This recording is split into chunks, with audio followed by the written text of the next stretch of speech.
I've been involved with Friends of the Earth one way or another since I was a teenager, so it's an absolute privilege and honour to have been made Chief Exec just 6 months ago. One of the things I've been really keen to do is essentially just make Friends of the Earth fit for the 21st century. The big issue here is climate change. You know, it's absolutely clear now, scientists are absolutely clear. Climate change threatens everything you can imagine about our civilization. Our place is with people, with the hundreds of thousands of people, millions of people in this country that care passionately about our issues and are way ahead of where politicians are at on environmental issues. And the fact that they don't see this ridiculous contradiction between the economy or the environment, they see that the future of Britain, whether it's the economy or people's health or whatever, and the environment are inextricably entwined. The temperature difference that we're looking at now, we're about 1 degree now of warming since industrial times, pre-industrial times. We're already seeing, supercharged storms right around the world because of this, more extreme weather as a result of climate change at just 1 degree of warming. My lecture tonight is really an answer to a heckle I got 25 years ago. When I was at university myself and I was campaigning on the street and I was handing out leaflets about air pollution, and most of that day people were taking the leaflets and very interested and polite in what I was campaigning on.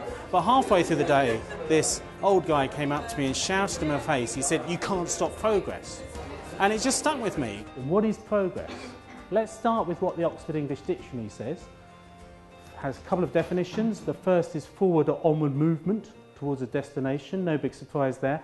The second is development or betterment towards an improved or more advanced condition. He was really trying to assert that his view of progress, the progress of humanity, had to mean more cars and more pollution and all the negative effects with that. And I recognise that kind of chimes with where still a lot of the zeitgeist of society is that yes, all this environmental stuff is important, but what a shame it gets in the way of progress. If we focus on a real definition of progress, about getting ever better at meeting human needs, then actually it's very clear that universities and business schools have an incredibly important role to play there in actually helping understand what are real human needs. What are the needs of society? If you look at the UK company law, just a few years ago, for the first time ever in our history, it was codified in law what the fiduciary duty was. And Friends of the Earth was part of a big campaign with many other organisations at the time to try and make sure we got words like community and environment and so on mentioned in those directors' duties. And we got them in there. They're not as strong as I would have liked, but they're in there. It's very, very clear, to my mind, that the companies that will benefit and do well in the 21st century will be those that have a clearly defined purpose.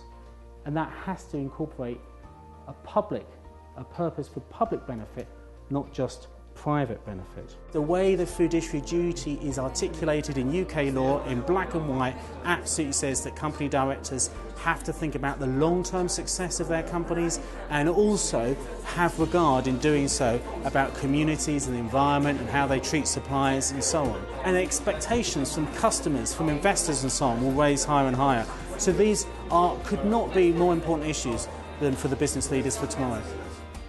The job we have to do this century as a species is make those smart choices and work out collectively what the smart choices are to live here as if we mean to stay. And to my mind, if we can do that, that will be real progress. Thank you.